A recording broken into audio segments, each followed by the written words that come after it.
I didn't download the app because I believed in love. I downloaded it because I couldn't sleep and my apartment felt too quiet, the kind of quiet that presses on your chest if you let it. It was almost 2 in the morning when I found it. No photos, no names, no bios, just words, conversations, rules. The tagline was simple: love without faces. At first, I laughed. It sounded pretentious, like something designed to make loneliness feel artistic. But there was something about it too. The idea that no one could judge me before I spoke. That I wouldn't be filtered down to a jawline or a torso or a carefully chosen selfie. So I signed up. The app assigned me a handle made of letters and numbers. No choice, no edits, just anonymity. When it matched you with someone, you were given a private chat and one rule in bold at the top of the screen. No photos, no names, no identifying details. I didn't expect much.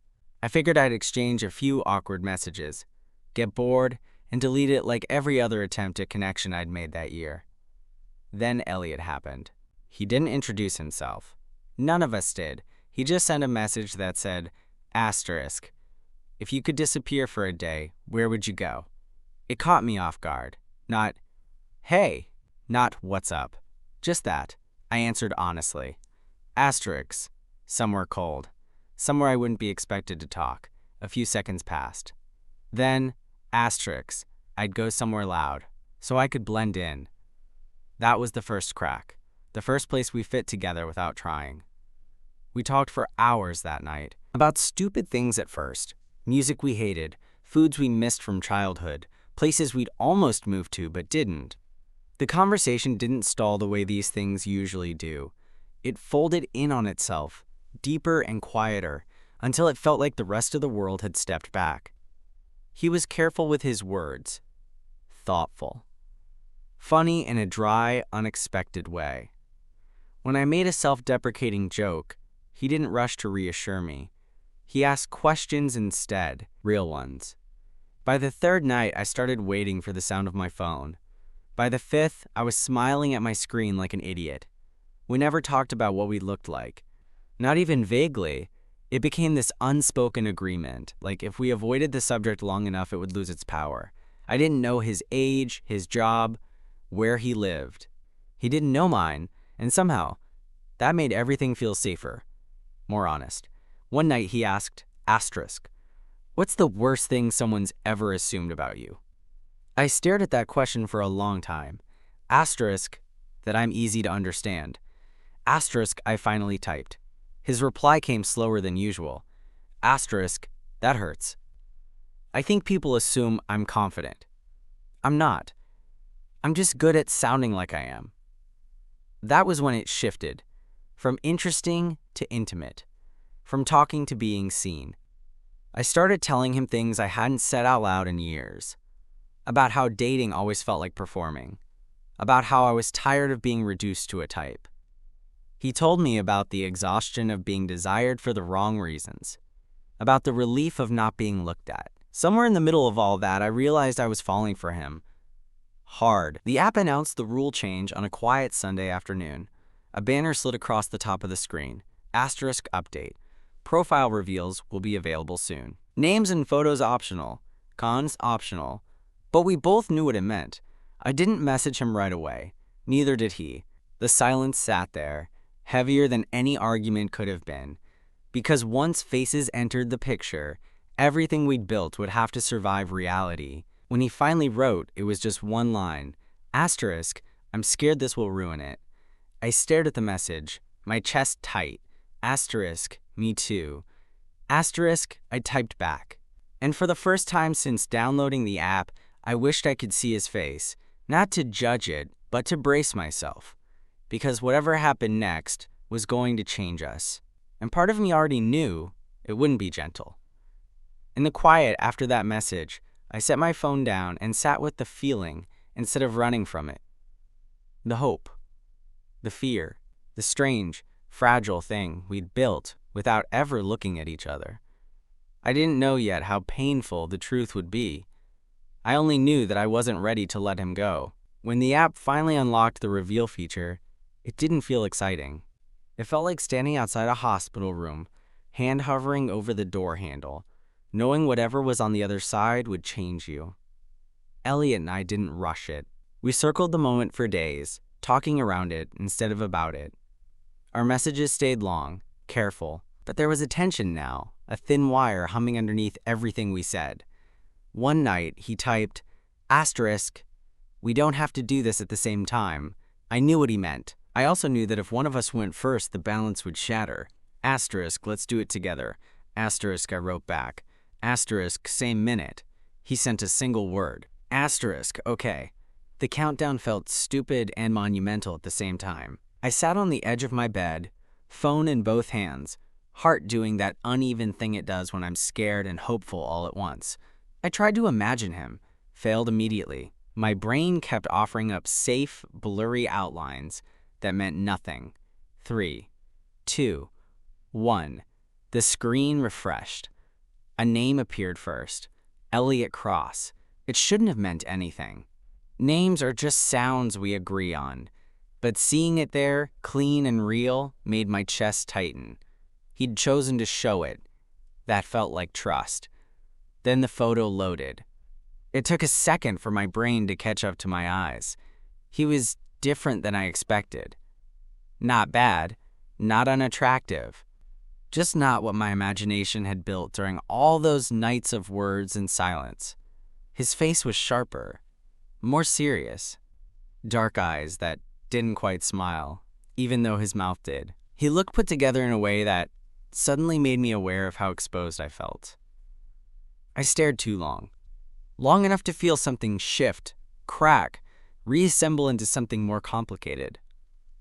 I wondered what he was seeing. The typing bubble appeared, disappeared, appeared again.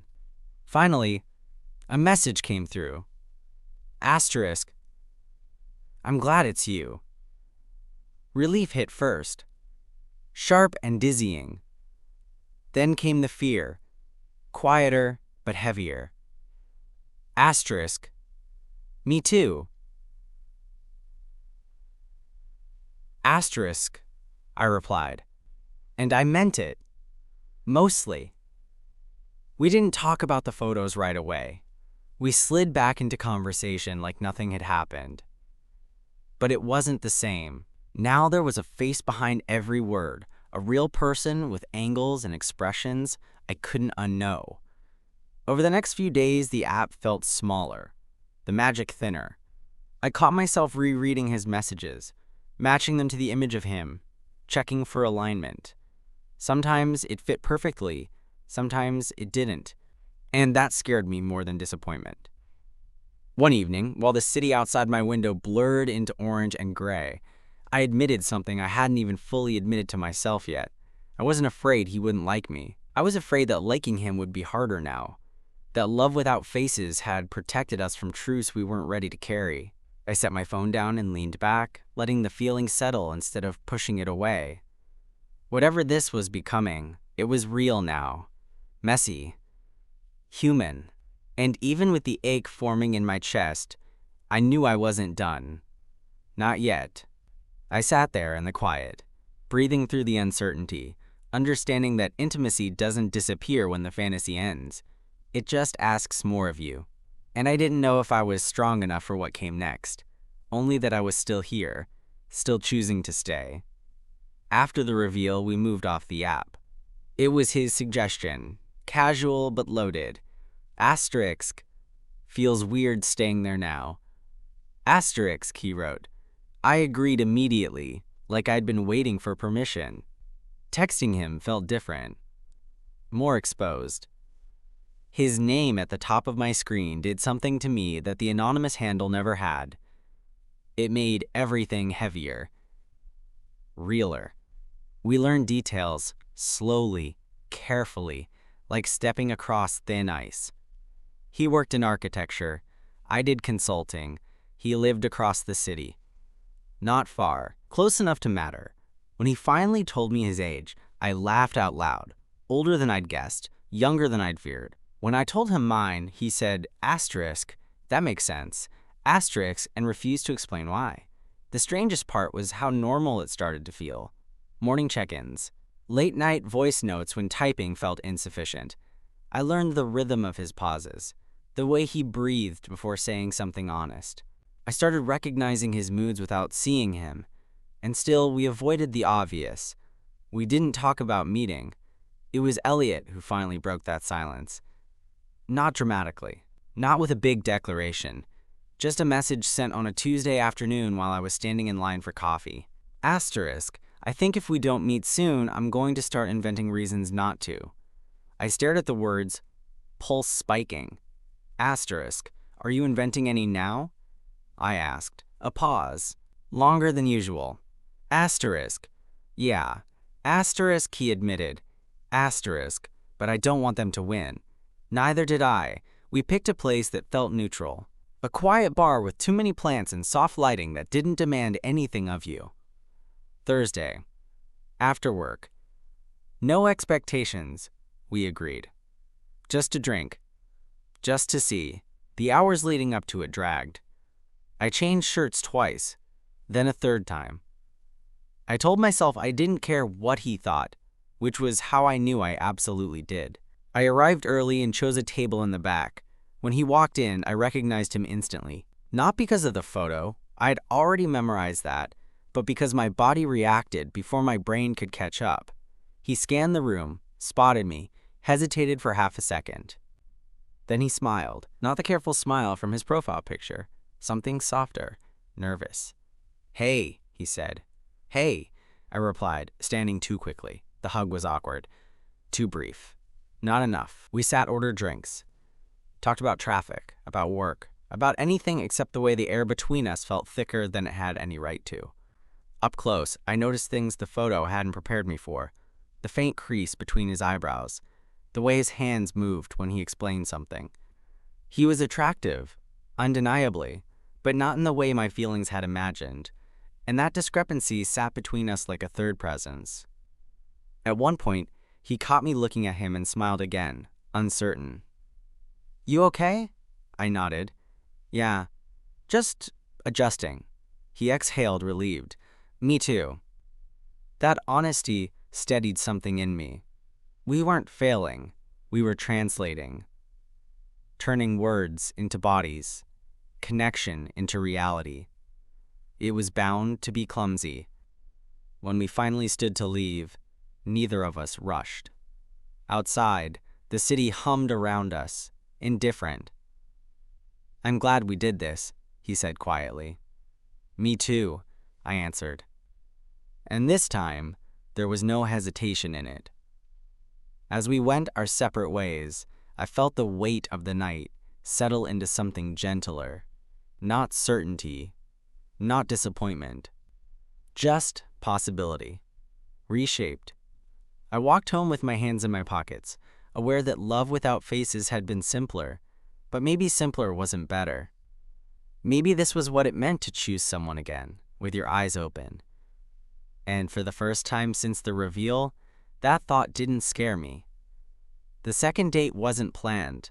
It just happened. 2 days after the bar, Elliot sent me a photo of a cracked sidewalk tile shaped vaguely like a heart and wrote, asterisk, this feels like something you'd make fun of. I laughed out loud on the bus and typed back, asterisk, only because it's trying too hard. Asterisk, rude. Asterisk, he replied. Asterisk, I thought of you. That did it. That small, stupid thing.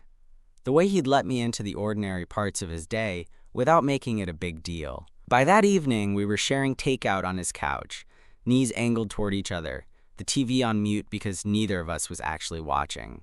Being in his space felt intimate in a way the bar hadn't. Books stacked too neatly, shoes lined up by the door, the faint smell of soap and coffee. It told me things his words never had. We talked slower this time. More pauses. More eye contact. When our hands brushed reaching for the same carton, neither of us pulled away right away. It wasn't fireworks, it was quieter than that. Warmer. A few weeks passed like that, moments layering on top of each other. Dinners. Walks. Sitting side by side in comfortable silence. We kissed eventually, on a night when the air felt heavy with unsaid things. It was gentle, careful, like we were both checking to see if the other was still there. But something else was there too, a tension neither of us named. It surfaced in small ways. The way Elliot stiffened when a guy at a cafe flirted with me. The way I noticed him checking his reflection before we went out. Old habits, old fears, faces bringing back rules we thought we'd escaped. One night, after we'd shared a moment that felt slow, earnest, almost reverent, we lay close together in his sheets, breathing in the evening air through an open window. I felt close to him in a way that scared me. "I need to tell you something," he said quietly. I turned onto my side, heart already bracing. "I almost didn't upload a real photo," he continued. "I picked the best one, the safest. I was afraid if you saw all of me, you'd disappear." The honesty hit harder than any confession of love could have. "I was afraid of the opposite," I admitted. "That once I saw you, I'd start wanting things I couldn't control." He looked at me then, really looked, not searching, not performing, just present. "Do you regret it?" he asked. I thought about the app, the voices, the freedom. Then about the man beside me, solid and imperfect and real. "No," I said, "but I miss how we felt invisible." We didn't solve it that night, or the next, but something shifted. We stopped pretending the reveal hadn't cost us something. We talked about beauty, about desire, about how being seen can be both gift and burden. Sometimes those conversations left us closer. Sometimes they left us quiet. There were days I caught Elliot studying me, like he was recalibrating. Days I did the same. Loving someone in the light was harder than loving them in the dark. But it was also truer. One evening, weeks later, we sat on my floor eating cold pizza, backs against the couch. He leaned his head on my shoulder without asking. I rested my cheek against his hair. "I think love without faces was training wheels," he murmured. "For what?" I asked. "For this," he said. "Choosing each other even when it's uncomfortable." I closed my eyes, letting the weight of him ground me. The uncertainty was still there, so was the risk. But beneath it, something steadier had taken root. Not the illusion of love, the practice of it. And as the night settled around us, I understood that the truth hadn't ruined us. It had simply asked us to grow up. The first real fight happened over something stupid. It always does. We were in a grocery store, standing in the cereal aisle, and Elliot had been quiet for most of the trip. Not distant exactly, just pulled inward, like he was conserving something. I'd learned to notice that by then, this subtle shift, the way his answer shortened. "You okay?" I asked, keeping my voice light. "Yeah," he said too quickly. 10 minutes later, we were still pretending, and I finally stopped in the middle of the aisle. "No, you're not." He sighed, rubbing his face. People moved around us, carts squeaking, life going on like we weren't standing on the edge of something fragile. "I saw someone from the app today," he said, "from before you." That landed harder than it should have. "And?" I asked. "And he didn't recognize me," Elliot continued. "But I recognized him, and all I could think was how easy it had been back then. No expectations. No mirrors." I nodded slowly. I understood more than I wanted to. The argument that followed wasn't loud. That somehow made it worse. We talked in careful tones, circling the same truth, without quite touching it. That anonymity had protected us. That now every insecurity had a face. That love was asking us to stay even when we felt exposed.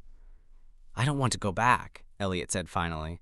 "But sometimes I miss who I was when no one could see me," I swallowed. "I miss who I was with you then too. But I don't miss hiding." That was the moment something clicked. Not solved, but clarified. We weren't fighting each other. We were grieving the same thing. At home later, we sat on opposite ends of the couch, tired and quiet. After a while, Elliot shifted closer. Not touching yet. Just nearer. "I don't want us to become careful," he said softly. "I don't want to perform for you." "You don't," I told him, but we're learning how not to. Weeks passed. Not perfectly, but intentionally. We started doing something strange and deliberate. We talked about how we were being seen, what it triggered, what it brought up. Sometimes those conversations were clumsy. Sometimes they ended in laughter. Sometimes they ended in silence that felt earned, not empty. One night, curled together in bed, Elliot traced slow, absent lines on my arm. "Do you think we would have lasted if the rule never changed?" he asked. I considered it, honestly. I think we would have stayed safe. I don't know if we would have grown. He smiled faintly. Figures. As sleep crept in, I felt a calm I hadn't expected. Not certainty, but steadiness. The kind that comes from choosing something again and again, even after the illusion fades. Love without faces had brought us together. Love with faces was teaching us how to stay. And as I drifted off beside him, breathing in the quiet proof of his presence, I realized something simple and grounding. This wasn't the end of the story where truth ruins everything. It was the middle, where truth asks you to decide who you're willing to be. The conversation that finally broke us open didn't happen during a fight. It happened on an ordinary night, which somehow made it worse. We were walking home from dinner, the city warm and loud around us, when Elliot slowed his pace. I noticed immediately, I always did. "Can we stop for a second?" he asked. We stepped into a quiet pocket between buildings where the noise dulled and the streetlight hummed overhead. He didn't look at me right away. That was new. "I've been thinking about the app again," he said. Not in a missing it way, in a wondering if it changed me way. I waited. "When people couldn't see me," he continued, "I felt wanted for the right reasons. And now," he exhaled, "now I keep checking myself, wondering if I'm enough on all levels. Like I'm back in a version of dating I promised myself I was done with." His honesty landed slow and heavy. I felt it echo in places I hadn't named yet. "I think it changed me too," I said quietly. "It showed me how much of myself I hide even when I'm standing right in front of someone." He finally looked at me then. There was fear there, not dramatic, just tired. "I don't want to lose what we built," he said, "but I'm scared that being seen like this will slowly make us resent each other." That was the night we agreed to take space. Not a breakup, not a dramatic pause, just distance, defined and intentional. A few weeks. Time to feel ourselves without constantly calibrating around each other. Saying goodbye that night hurt more than I expected. There were no raised voices, no slammed doors, just a long hug on my doorstep that lingered until it almost tipped into something else. "Promise me something," Elliot said softly against my shoulder. "What?" "Don't romanticize the app while we're apart." I let out a breath that was half laugh, half ache. "Only if you promise not to demonize us." Deal. The apartment felt hollow after that, too quiet again, but different than before. This time, the silence had a shape. It sounded like his laugh in my head, like unfinished sentences. The weeks apart stripped everything down. Without Elliot there, I noticed how often I'd been bracing for judgment that wasn't actually coming. How much of my anxiety wasn't about him at all, but about old stories I kept replaying. One night, unable to sleep, I opened the app again, just to look, just to remember. It was emptier now, different. Faces everywhere, names stacked on top of bios like warning labels. The magic hadn't disappeared. It had just moved on without me. I closed it without messaging anyone. When Elliot finally texted, it was simple. Asterisk, coffee? We met at the same place as our first date. No symbolism intended, which made it symbolic anyway. He looked calmer. Not happier exactly. Clearer. I realized something, he said after a while. "I thought anonymity made me safe, but it just delayed the work. Loving you didn't make me insecure. It showed me where I already was." I nodded. "I kept waiting for you to see me the way others have, and you never did. I think I was punishing you for ghosts." We sat with that, letting it settle instead of rushing to fix it. "I don't know what the future looks like," Elliot said finally. "But I know I want to choose you with my eyes open. Or not at all." I felt the truth of that land in my chest. Steady, grounding. Me too, I said. As we stood to leave, there was no dramatic reunion kiss. Just a shared understanding, fragile and deliberate. The kind that doesn't promise permanence, but offers honesty. Walking home alone afterward, I realized something quietly profound. Love without faces taught me how to listen. Love with faces was teaching me how to stay present, even when it was uncomfortable. And for the first time, I wasn't afraid of what came next, just aware that it mattered. We didn't officially say we were back together. We also didn't say we weren't. Instead, we started doing something quieter and somehow braver. We showed up. Coffee turned into walks. Walks turned into dinners that stretched late without either of us checking the time. There was no rush to reclaim what we'd had before the break. We let it rebuild differently, slower, less idealized. One evening, Elliot came over after a long day, dropped his bag by the door, and said, "I don't want to be impressive tonight. Is that okay?" I smiled and took his jacket. "Please don't be." We cooked badly, burned the garlic, ate anyway, laughed about nothing. It felt strangely intimate. Not the intensity of falling, but the comfort of staying. Later, sitting on the floor with our backs against the couch, he admitted something I hadn't expected. "I think the app worked because it forced us to listen, not just to each other, to ourselves." I nodded.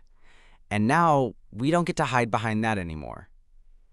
"No," he said, "but we get to choose what we do with it." A few weeks later, we deleted the app together. Not ceremoniously, no countdown, just 2 phones on the table, 2 taps, done. It felt less like closing a chapter and more like clearing space. "What if it had never existed?" I asked, half joking. He considered it. "Then we wouldn't have met the versions of ourselves that were honest before they were brave."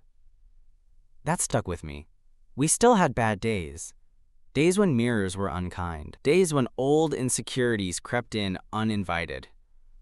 But now, we named them. We didn't let them run the room. Loving him didn't cure my fears.